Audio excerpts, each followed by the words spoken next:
नमस्कार स्टूडेंट्स, हम जो है हमारे जो ये सब्जेक्ट है understanding the discipline and subject, इसमें जो है हम टैगोर जी को पढ़ रहे थे। तो टैगोर जी में हमने टैगोर के लाइफ स्केच के बारे में पढ़ा, लाइफ हिस्ट्री के बारे में पढ़ा, उसके साथ साथ उनके जो दर्शन था उसके बारे में, फिलोसफिकल दर्शन के बारे में पढ़ा। इस लेक्चर के अंदर जो है हम इसका कंसेप्ट जो है हमारा करिकुलम का और एजुकेशन का और जो इंस्ट्रक्शन है, इम्पार्टिंग इंस्ट्रक्शंस हैं, उसके बारे में हम पढ़ने जा रहे हैं।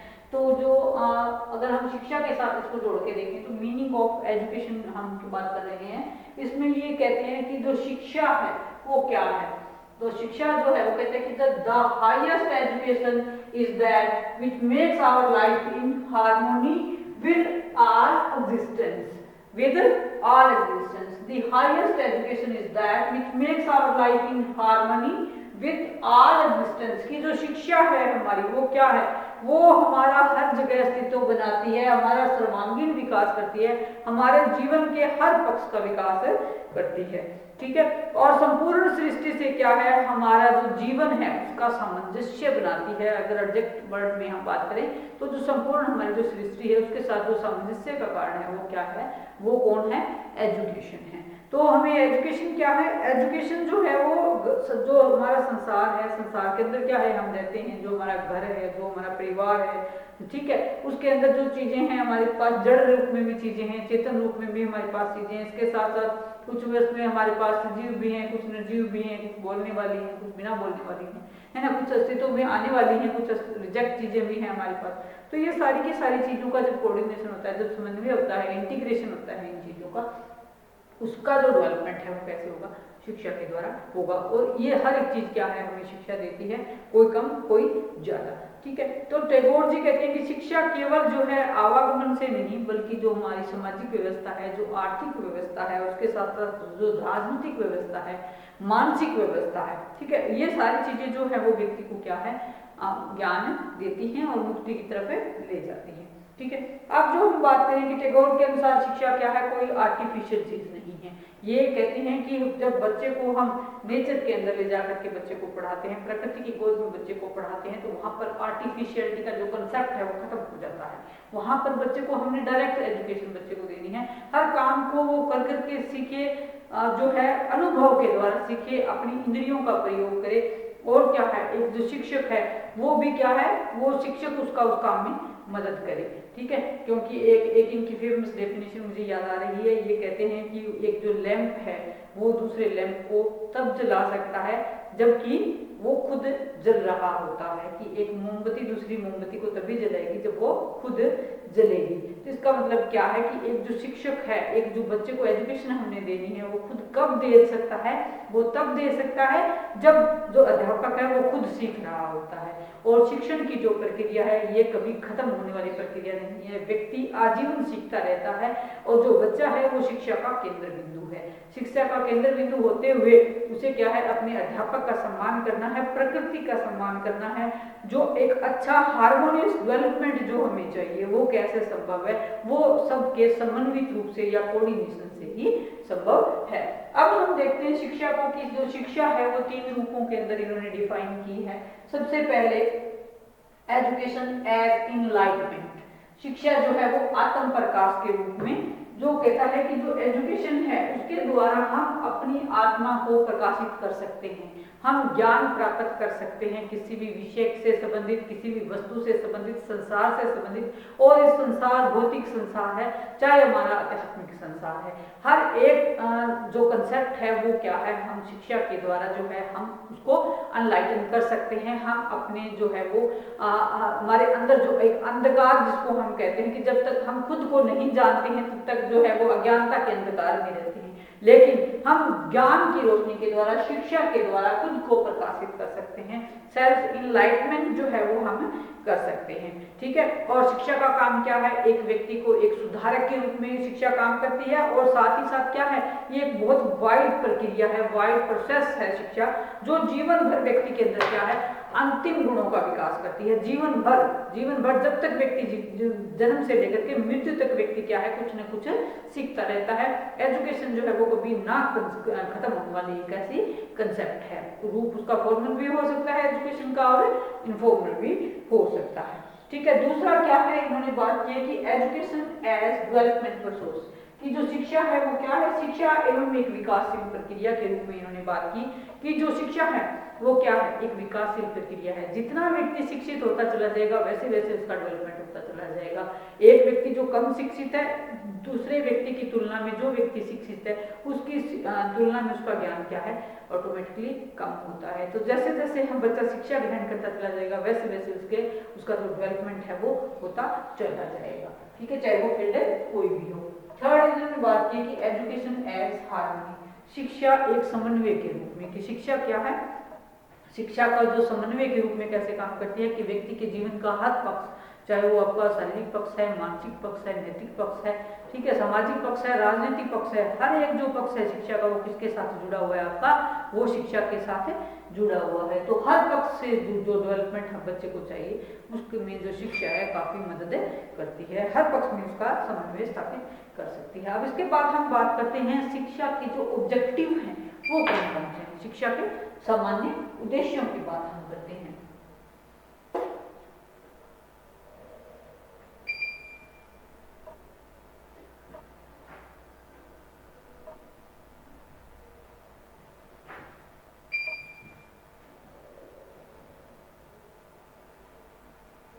शिक्षा के सामान्य उद्देश्य,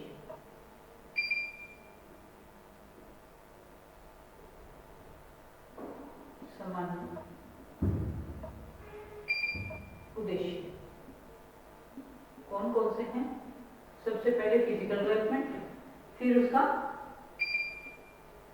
फिजिकल डेवलपमेंट के अंदर क्या है, बच्चे का शारीरिक विकास है, शारीरिक विकास के अंदर क्या है, बच्चे के जो हाथों पैरों का विकास है, उसकी बुद्धि का विकास है, इसके साथ साथ क्या है, जो उसके चित्त की जो दुर्बलता है उसको दूर कैसे करना है, प्रकृति की गोद में रह करके चाहे हम व्यायाम को अपनाएं, चाहे हम योगा को अपनाएं, चाहे हम जो है वो स्नान को अपनाएं, ध्यान को अपनाएं, किसी प्रकार की क्रियाओं के द्वारा जो है हम बच्चे को क्या करें, बच्चे को शारीरिक विकास के लिए तैयार करें और अध्ययन कार्य में उसको जो है वो अध्ययन कार्य की और उसका उन्मुख उसको करें। ठीक है, अगर कहता है कि बच्चा जो प्रकृति के वातावरण में रह करके कहते हैं कि इन्होंने यहाँ भी कहा है कि अगर पेड़ पे चढ़ के भी बच्चा सीखना चाहता है तो उसको सीखने दो, फ्री छोड़ दो उस बच्चे को, है ना, क्योंकि प्रकृति अपने आप बच्चे को सिखा देती है। बेसिकली बाय नेचर जो है वो नेचरिस्टिक ही थे। सेकेंड इसमें बात आता है बौद्धिक विकास की। पहला हमारा हो गया शारीरिक विकास, शारीरिक विकास, दूसरा बौद्धिक विकास। शिक्षा का सामान्य उद्देश्य क्या है, व्यक्ति का बुद्धि का विकास करना। वैसे तो बुद्धि जन्मजात कंसेप्ट है, लेकिन फिर भी क्या है, शिक्षा के द्वारा हम व्यक्ति की बुद्धि में थोड़ा बहुत जो है वो विस्तार कर सकते हैं। फिर इन्होंने बात की नैतिक विकास की, कि बच्चे को जो है वो ब्रह्मचर्य जैसे गुणों को जीवन में अपना करके बच्चे को वैल्यूज हम सिखाएं, अच्छा क्या है, बुरा क्या है, अच्छा आचरण किस प्रकार से किया जा सकता है, मानवता की भलाई के लिए काम किस प्रकार से किया जा सकता है, और किन चीजों के द्वारा जो है वो हम अपनी आप को जो है आत्म प्रकाशित कर सकते हैं, सेल्फ इनलाइटमेंट की बात करते हैं। ठीक है, और इसके साथ साथ जो है हम खुद पर कॉन्फिडेंस रखिए, आत्म संकल्प शक्ति की बात भी हमने की है। उसके बाद जो है इन्होंने समरस विकास की बात की है, समरस विकास, सभी चीजों का विकास। समरस विकास की बात इन्होंने की, हार्मोनियस डेवलपमेंट की, उपयोगितावादी उद्देश्य इनके हैं, व्यक्तिगत विकास की बात करते हैं, सामाजिक विकास की बात करते हैं, आर्थिक विकास की बात करते हैं, इसके साथ ही साथ जो है व्यवसायिक शिक्षा के विकास की बात करते हैं ये। ठीक है, कि बच्चे को जो है किसी न किसी व्यवसाय को अपना करके ही आगे बढ़ना है। खाली पीली जो है अगर हम सिर्फ प्रकृति की गोद में खेलते रहे तो उससे जीवन नहीं चल सकता है। प्रकृति में तो हम बच्चे को शिक्षा दें, लेकिन किसी न किसी क्या है व्यवसाय की शिक्षा हम दें। ठीक है, अंतर्राष्ट्रीयवाद की शिक्षा हम दें, और क्या है, अगर व्यवसायिक मेन पॉइंट्स हम के अंदर जो है हम व्यवसायिक शिक्षा को शामिल करेंगे। व्यवसायिक शिक्षा, इन्होंने व्यवसायिक शिक्षा पर फोकस किया है कि जब तक व्यक्ति को अपने जीवन के अंदर किसी व्यवसाय की प्राप्ति नहीं होगी तब तक क्या है वो अपना जो है जीवन नहीं चला सकता, जीवन यापन अच्छे से नहीं कर सकता। इसके बाद इन्होंने अंतर्राष्ट्रीय इन्होंने जन शिक्षा की भी बात की है कि सभी लोगों को शिक्षित किया जाना जरूरी है। शिक्षा के लिए किसी एक व्यक्ति से या एक प्रदेश से या एक क्षेत्र विशेष से काम नहीं चलता है, बल्कि जो है वो जन शिक्षा शिक्षा होनी चाहिए, शिक्षा का स्वरूप सभी को शिक्षा मिले, समान रूप से शिक्षा मिले। इसके साथ साथ उन्होंने स्त्री शिक्षा पर भी बल दिया है। स्त्री शिक्षा कि स्त्रियां क्या है, स्त्रियां भी एक सभ्य समाज का एक हिस्सा है और सभी स्त्रियों को शिक्षित किया जाना जरूरी है। इसके बाद इन्होंने अंतर्राष्ट्रीय भाईचारे की बात की कि अंतर्राष्ट्रीय जो है वो भाईचारे के लिए शिक्षित दिया जाना चाहिए, शिक्षा बच्चों को दी जानी चाहिए। अंतर्राष्ट्रीय भाईचारा या इंटरनेशनल ब्रदरहुड जिसको हम कहते हैं। और इसके बाद उन्होंने क्या है, मानवता की भलाई के लिए एजुकेशन, मानवता की भलाई के लिए शिक्षा।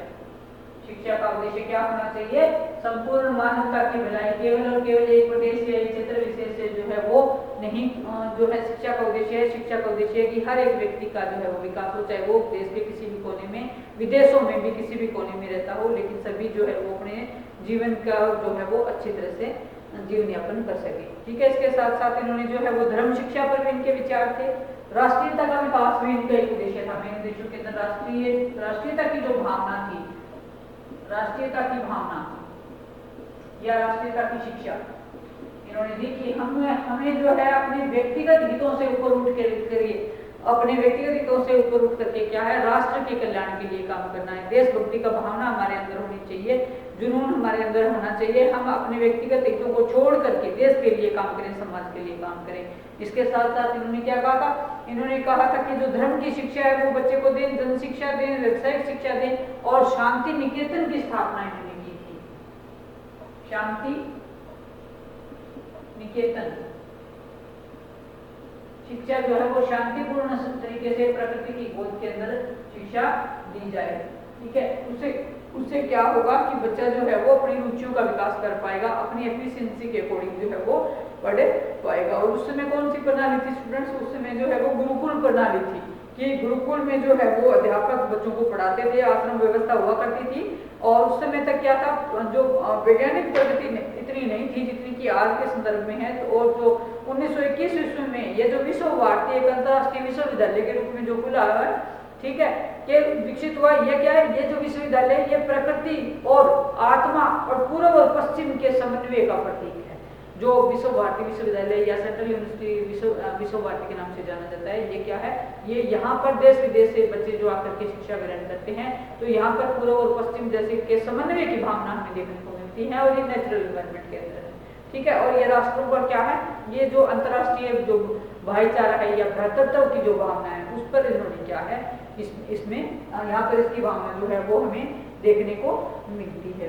ठीक है, तो ये पॉइंट्स पे हमारे शिक्षा से संबंधित इनके उद्देश्य थे। अब हम थोड़ा सा अगर देखें जो क्यूरिकुलम की बात करेंगे, क्योंकि क्यूरिकुलम जो है हमारे सिलेबस में मेनली हमें क्यूरिकुलम ही बच्चे को पढ़ाना है। ठीक है, तो क्यूरिकुलम किस प्रकार का चाहिए, ये कहते हैं कि जो क्यूरिकुलम के अंदर बहुत सारा विस्तार होना चाहिए। हम बच्चे को जो है वो कई क्रियाओं के माध्यम से भी बच्चे को सिखाएं और क्रियाओं के साथ साथ क्या है, विषय भी बच्चे को पढ़ाया जाए और बहुत सारी क्रियाएं बच्चे को करवाई जाए। विषय कौन कौन से हो सकते हैं, जैसे हमारा भाषा हो गया, साहित्य हो गया। ठीक है, हम क्या पढ़ रहे हैं, अब हम पाठ्यक्रम के बारे में पढ़ रहे हैं। पाठ्यक्रम में जो है क्या पढ़ना है, हम जो है किसी भाषा को पढ़े, लिटरेचर को पढ़े, साहित्य को पढ़े, साहित्य के साथ साथ इतिहास, भूगोल, जो प्रकृति है उसका अध्ययन हम बच्चे को करवाएं और प्रादेशिक अध्ययन बच्चे को करवाएं भाषा के अंतर्गत। फिर जो है अन्य क्रियाएं कौन कौन सी हो सकती है, क्रियाओं के अंदर आपको संगीत के माध्यम से, इनको संगीत से बड़ा प्रेम था, संगीत जो है इनके संगीत के माध्यम से पढ़ाना। फिर जो है नृत्य के माध्यम से, नाटक है, चित्रकला है, आर्ट एंड क्राफ्ट है, वस्तुओं का निर्माण है, बागवानी है, ये सारे विषय जो है, प्रयोगशाला है और भ्रमण मेनली जिन पर इनका फोकस रहता था कि इन चीज़ों से जो है बच्चे को क्यूरिकुलम के अंदर डालें, जिसको पढ़ करके बच्चा जो अपना आत्मविश्वास डेवलपमेंट कर सके। इसके साथ साथ और बहुत सारी क्रियाएं हैं, जैसे खेलों के माध्यम से, समाज सेवा के माध्यम से, स्वायत्तता के माध्यम से जो है वो हम बच्चे को पढ़ाएं। खेल कूद है, प्रयोगशालाएं हैं, बच्चे को प्रोजेक्ट है, छात्रों का जो शवासन है, इनके माध्यम से भी जो है क्यूरिकुलम में इन चीज़ों को डालें। अब शिक्षण विधियों की बात आती है कि शिक्षण विधियां किस प्रकार की इनको चाहिए। शिक्षण विधियों में से मेनली जो है ये कहते हैं हायरिस्टिक मेथड को इन्होंने पहले फॉलो किया कि जो मैथ और साइंस जैसे जो विषय हैं उनको क्या है, उनको अगर हम बच्चे को प्रोजेक्ट दे देते हैं तो प्रोजेक्ट के माध्यम से बच्चा जो है वो सीख जाए, ठीक है। तो उससे क्या है, खोज विधि के द्वारा बच्चा क्या है, तर्क से, मनन से और अपनी जो इन्वेंशन है खुद करता है, बच्चा खुद खोज करता है, उस चीज को सीखता है। और उसके साथ साथ बच्चे से क्रिया करवाई जाए, क्रियाओं के माध्यम से बच्चे को प्रकृति के इन्वायरमेंट उसको ऐसा प्रदान किया जाए, बच्चे को प्रोजेक्ट दिए जाए, क्रियाएं दी जाए, जिससे बच्चा जो है स्वानुभव से सीखे। Learning by doing, learning by experience and learning by क्या है, लर्निंग ज्ञानेंद्रियों का प्रयोग, emphasis on the use of senses की इन्होंने बात की है कि हम अपनी इंद्रियां जो हमारी आंख, नाक, मुंह, त्वचा जैसे जो हमारी ज्ञानेंद्रियां हैं, इनके प्रयोग के द्वारा भी बच्चा सीखे। और क्या है, teaching with love and sympathy, बच्चे को प्यार से पढ़ाया जाए, सहानुभूति के शब्दों के साथ पढ़ाया जाए, उस पर बल का प्रयोग ना किया जाए, ठीक है। और उसके साथ ही साथ क्या है, बच्चे को पढ़ाने के लिए मातृभाषा का प्रयोग किया जाए। शिक्षा जो है वो मातृभाषा में, क्योंकि मातृभाषा क्या है, बच्चा जब अपनी माँ से कुछ सीखता है तो वो क्या स्वाभाविक रूप से सीखता है ना। तो जो अदर भाषा को अगर हम रटवाते हैं तो उसमें कॉम्प्लिकेशन जो है प्राइमरी लेवल पर खास करके ज्यादा आती है ना। तो ये चीजें हैं। इसके बाद जो है प्लेवे मेथड है, वो तो देखो जब नेचुरलिज्म की बात आ जाती है प्लेवे मेथड ना है ऐसा तो हो नहीं सकता, है ना। तो प्लेवे मेथड की बात भी करते हैं, इसके साथ ही साथ जो डायरेक्ट एक्सपीरियंस की बात भी ये करते हैं, और फिर self study and experimental method की बात करते हैं कि बच्चा स्वानुभव से सीखे और जो है वो प्रयोग के द्वारा सीखे। तो ये थे इनके टीचिंग मेथड्स। अब हम बात करते हैं टीचर की कि टीचर कैसा टीचर इनको चाहिए, कैसे टीचर की जो है वो शिक्षक जो है वो किस प्रकार का चाहिए। ये कहते हैं कि टीचर का काम क्या होता है, टीचर का काम होता है बच्चे को रास्ता दिखाना, उसे जो है वो एक अच्छा रास्ता दिखाए, बच्चे का पथ प्रदर्शक के रूप में काम करे, उसको क्या गलत है क्या सही है इस चीज की पहचान करवाए, ठीक है। क्योंकि टीचर के पास क्या है, बच्चे से ज्यादा अनुभव होता है, ठीक है। और क्या है, जो टैगोर कहते हैं कि जो विद्यार्थी है, विद्यार्थी क्या है, देवीय प्रकाश से युक्त। तो ये मानते हैं कि जो सारी शक्तियां हैं वो व्यक्ति के अंदर हैं, बच्चे के अंदर हैं, लेकिन उस प्रकाश को देखने का जो उत्तरदायित्व है वो किसका है, या उस प्रकाश को बाहर निकालने का जो रिस्पॉन्सिबिलिटी है वो किसकी है, टीचर की है। टीचर उस ज्ञान को बाहर निकाले, उसके आंतरिक शक्तियों का विकास करे, उसके लिए क्या है, शिक्षक को भी प्रशिक्षण मिलना चाहिए, शिक्षक की भी ट्रेनिंग होनी चाहिए, और उस ट्रेनिंग को ग्रहण करके वो बच्चों की ट्रेनिंग कराए, बच्चे को सिखाए, ठीक है। और कठोर शिक्षकों को क्या है, टैगोर ने जेल वार्डन का नाम दिया है कि जेल वार्डन या ड्रिल सार्जेंट या शक्ति के भोगी आदि बहुत सारे शब्द जो हैं वो इन्होंने प्रयोग किए हैं। इस प्रकार शिक्षक को क्या है, अपना जो उसका प्रेरणादायी जो व्यक्तित्व होता है, ठीक है, जिससे कि क्या है, प्रेरणा के माध्यम से बच्चे को मोटिवेट टीचर करे, मोटिवेशन के माध्यम से बच्चा जो है वो पढ़े, उसके खुद के जो पर्सनैलिटी है वो भी इतनी अट्रैक्टिव और इतनी आइडियलिस्टिक होनी चाहिए कि जिससे बच्चा खुद ब खुद जो है डिसिप्लिन में रहे और खुद ब खुद उसके अंदर इच्छा जागृत हो कि वो शिक्षा ग्रहण करे, ठीक है। और इसके साथ साथ क्या है, उसके अंदर जो बच्चे के अंदर क्या है, टीचर की तरह ही सेवा भाव, त्याग, परोपकार, है ना, दया भाव, अपने से बड़ों का सम्मान करना, प्रसन्नता, कर्तव्य परायणता आदि बहुत से गुण जो हैं वो टीचर जो है वो पर्सनैलिटी के माध्यम से बच्चे को करवा सकते हैं। अब हम स्कूल की बात करें तो स्कूल तो देखिए ये कहते हैं कि स्कूल को किसी भी ऐसे इन्वायरमेंट में नहीं होना चाहिए जहाँ पर बहुत ज्यादा बंधन हो, खुले ओपन इन्वायरमेंट के अंदर जो है वो स्कूल की स्थापना की जानी चाहिए। तो स्टूडेंट्स ये था हमारा आज का टॉपिक, जिसमें कि हमने टैगोर जी को पढ़ा, और टैगोर जी ने क्या है बेसिकली जो है वो कुछ एक कंसेप्ट पर काम किया, और इन्होंने इनके जो सिद्धांत हैं, उनके जो शिक्षा के जो सामान्य उद्देश्य हैं वो आज भी जो है हमें क्या है, शिक्षण के क्षेत्र हमें कहीं ना कहीं देखने को मिल रहे हैं, जिनमें से मेनली इन्होंने जो बात की वो बहुत ही एक अच्छी प्रेरणादायक बात ये की है कि इन्होंने जो है ऑलराउंड डेवलपमेंट की बात की है, शिक्षा का व्यक्ति के हर जीवन के हर फील्ड के अंदर क्या योगदान है, ऐसा इन्होंने जो संदेश दिया है। और ये संदेश न केवल व्यक्तिगत लेवल पर बल्कि समाज के लेवल पर पूर्ण मानवता की भलाई के लिए जो इंटरनेशनल ब्रदरहुड की बात करते हैं, ये अपने आप में बहुत अनोखी है, ठीक है। तो आशा करती हूँ स्टूडेंट्स ये आज का टॉपिक जो है वो आपको समझ आया होगा। इसी के साथ ही जो है हमारा रविंद्रनाथ जी का जो ये कंसेप्ट है वो समाप्त होता है।